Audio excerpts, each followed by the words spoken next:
Hello, everyone. I think this time Wole Soyinka really bought market, and I think most especially again because of the situation of things in Nigeria and how bad things are, and for him to just come with some inanities, talk look at the main issue of grass, the way everybody is being affected, and he just sits down and unprovoked, he just begins to attack someone who has done nothing, who has been nothing but respectful to him. So this time it's Arise TV, a crew that really, took him on, and just listen. Conversations that we are expected to hear from a leader like Wole Soyinka. One thing has to be said. I would like to ask Professor Wole Soyinka and other people, what is this thing about Obi? That means there's something, a goal you people see in this Obi. Because this man did not win elections. And after not winning elections, he's gone about conducting himself, doing his charity, but he's still the main point of conversation. Mm-hmm. So, kini gan pa Obi? What does that mean? Kini ni pato ni pa Obi? Because this man, he came to visit you. Afterwards, we all know how the visit went into a big hula baloo. I don't want to talk more about that visit because I was very privy to a lot of things that happened in that visit, and I don't want to talk, for the sake of privacy. But afterward, he went that way, and you keep indicting him as regards to the conduct of obedience, which are young people that have a right to react. What about the people that, did ethnic strife? What about the people that carried Oro in elections in Lagos? Professor Wole Soyinka has not said anything about that. What about people that were beaten? Professor Wole Soyinka has not said anything about. What about people in Ikota that were beaten? All of a sudden, Oro came out because of election. He's not said anything about that. But this thing is always about constantly Obi. And when we ask him to comment about the current president, I don't comment after 1 year. Now it's 1 year. Now he should comment. He will not still comment. So what is this thing really? Kini oro Obi yi ni pato? I'm asking, the same man you went a couple of months, you went to call them Badjue and all sorts of, yeah. and you think people will not, and when they react to him now, don't forget that. You call them fascists and things like that, and this was an election that you only had one side of the story, you were not full privy to. Yes, but and there are many things that you should know, because Professor Wole is 90 already. Yeah. But we will not stop respecting him for the role he plays. I dove my heart for him, because when it was time to stand tall, he stood tall in this country, and I say we have a lot of respect for him, but there are some things we say that we disagree. Yeah. We can respect you, I disagree with you. Yes. So I disagree with him on this. Yes, I actually, liked those tweets because, May 20. In him being fair as an elder statesman, it would be good for him to speak in a way that is objective and across board. Professor Wole Soyinka is from Ogun State, the southwest part of Nigeria. And this is the southwest part of Nigeria, particularly in Lagos State, where we saw an election that was driven largely by, to a very large extent, let me not say largely, but significantly by ethnic slurs and ethnic divisions. And I didn't see him come out to condemn those things in very strong terms, because he ought to be proud of his own heritage, being a Yoruba man himself, and to say, no, we're not going to stand for that. Nigeria cannot survive being divided. Oji, we saw on TV where someone came and talked about Yachukudi. And talked about the fact that, they were going to, if people were told not to come and vote if they looked a certain type of way.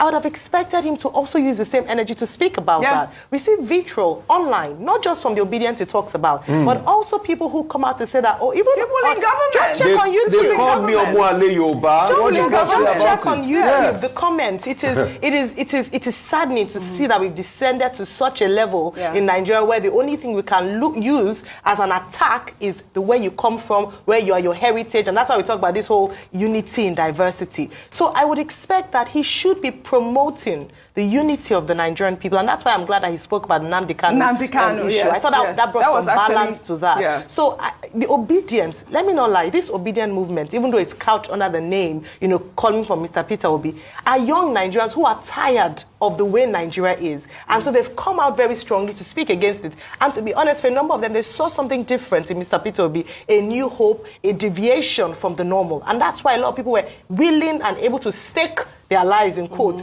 to support him. So it's not because he forced people or he's acting. In fact, if I would say anything, Mr. Peter Obi has conducted himself very well in the course of this and condemned actions at certain times when it came down to it. So I do believe that he should be fair and should be more in support and of you know, the idea really is that the Obedients are just young Nigerians that are looking for a new wave of good governance. So they are not just supporters of Peter Obi. They really are supporters of Nigeria, wanting good governance. Well, all right, we'll take another. Indeed, you hear it there. I mean, you could really feel the anger, the annoyance, you know, the vex at the fact that, is this what you're talking about when there are so many issues, so many main issues? And of course, they also have to be, you know, professional, impartial. But it's really annoying in every way you look at it. How is it that at this moment when Nigerians are going through such a lot, Wole Soyinka is just focused on one person, you understand, called Mr. Peter Obi. How is he the main issue on ground now? But anyway, as usual, I took notes while the conversation was going on, because I really wanted to go through some of the things they talked about and put a bit of my comment into it also. And you know they talked about that conversations from a leader like Wole Soyinka. Honestly, there's a responsibility and a burden that is on you when you are a leader, when you are a state man or stateswoman. And you know, when you are an elderly person, someone who is 89 years old, is someone that will play that fatherly role, not divisive role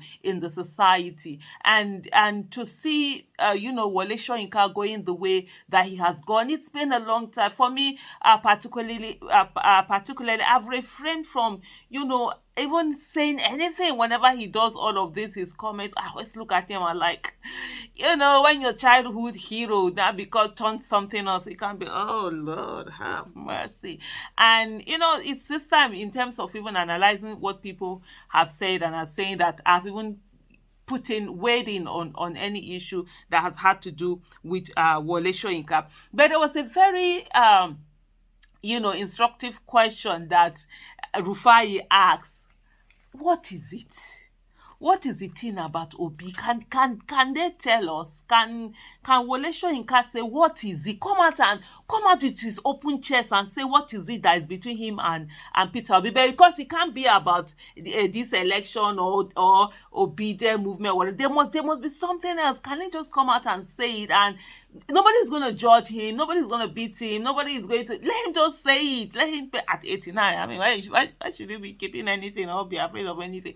Because it's way more than what he seems to keep saying it is. And like Rufai said, he said Peter Obi did not win the election. I disagree on that. Peter Obi won the election. The election was rigged. Yes, Peter Obi was not sworn in. He was not sworn in, and he's not currently serving as the president of Nigeria. But we know that he's the president that we voted for. So why is Peter Obi still an issue? And there was a tweet I saw from someone. I even actually screenshot that tweet, and I was saying that, look, I'm going to really talk about it. He said, somebody was saying that why is it that if Peter Obi was not, I can't remember how that tweet was, something like if Peter Obi was not really important, then they would not, be talking about him. And then someone said that, who even remembers who, and then no, the person said if Tinubu was actually doing well, nobody will even be remembering Peter Obi. And someone said that, who is it that actually even remembers who was the running mate of Alex Otti? Can you even remember who the running mate of Alex Otti?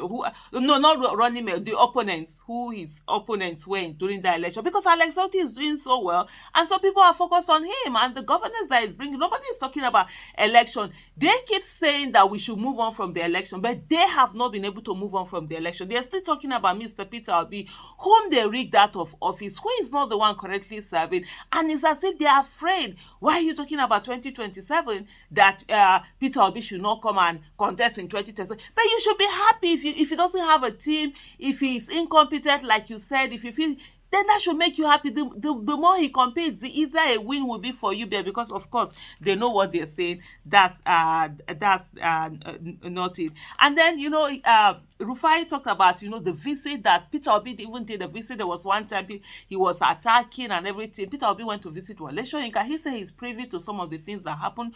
We are not. And then the way Wole Soyinka took all of that visit came out. I'm like, what is this?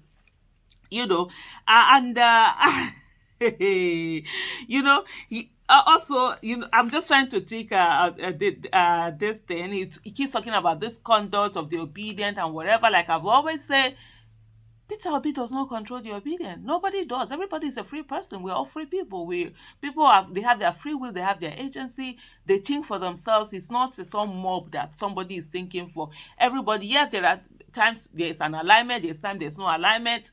It goes on. Even the Peter Obi himself, when he does anyhow, they come out at him and he sees anyhow too with the obedient movement. But Rufai talked about the fact that there were so many things that happened during election. They brought out, is it Oro masquerade? People, there were so many ethnic strife. The other lady talked about the ethnic strifes that were there. Oro masquerade, people were attacked, and then what has Wole Soyinka said about any of these things? He hasn't. He has been silent. He didn't say anything. People were attacked. People were disenfranchised. People were stopped from voting.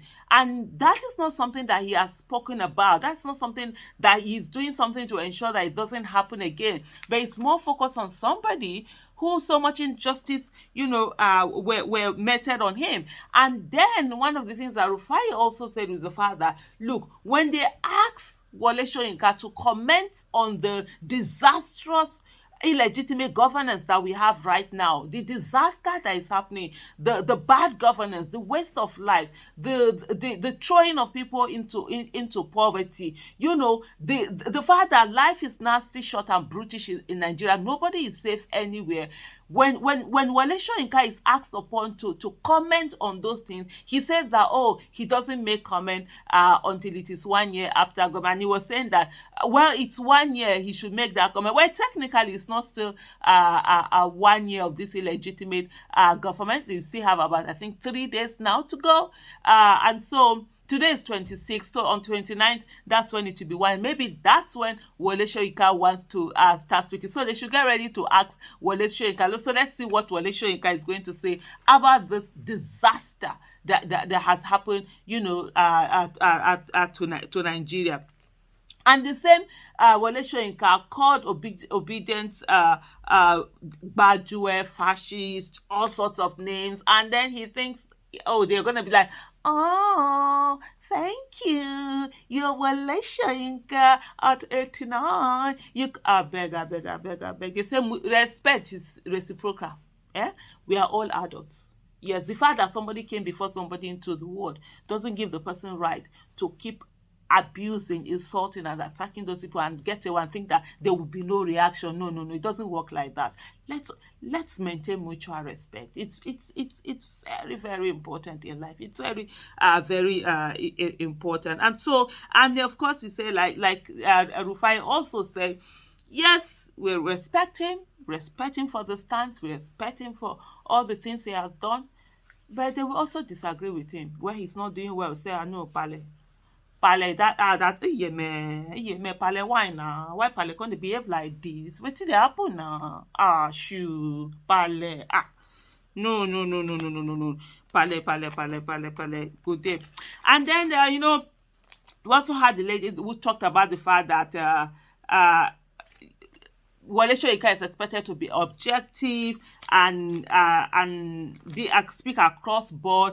Talk about the Southeast, where a lot of ethnic slurs and division, which he hasn't condemned, that happened during the election. You saw that Mama Chukwudi matter, where it was being said, she shouldn't come out to vote. People that looked a certain way, but from some certain part of the country, if you're from the southeastern part of the country, you were warned from coming out to vote. And they went after people, to the extent that even people who were Yorubas, because they looked affluent, they looked rich or prosperous, they were tempted to be from the southeast and also disenfranchised and stopped from voting. We saw where the police, the Nigerian police, even actually came out to defend MC Olomo that made that comment and said that, oh, it was just a joke or something. But when the joke turned into bloodshedding, where people were attacked, where people were killed, we didn't see the Nigerian police coming out to also now prosecute these people, especially MC Oluomo.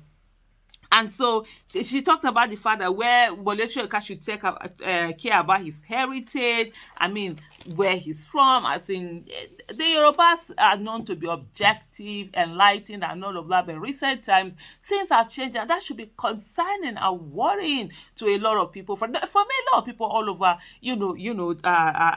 the country. And then she talked about the fact that, look, obedience is about young Nigerians who are tired of what Nigeria is, and they're doing everything to ensure that they get good governance. For them, it's not really Peter Obi they are supporting. They are supporting, the fact that they see Peter Obi as someone who is going to give them good governance and wanting good governance. These are the things, that they're looking at, they want. And no be small roasting na Wole Soyinka collect from that thing. Matter full ground, matter.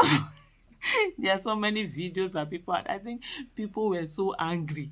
I've seen, when you don't, some matter don't reach you, then somebody will now come and trigger it with something. You just do transfer aggression and put it on that person. That's literally what happens, because there's so many videos that are flying all over the place.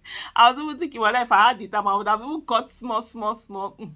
I don't have anybody helping me I knew how to really do that editing, because I hope somebody does it. It will really be funny for you to just capture 30 seconds of what different people have said at the time they have said it, at the anger, because honestly, people are really angry because things are bad in Nigeria. Things are expensive.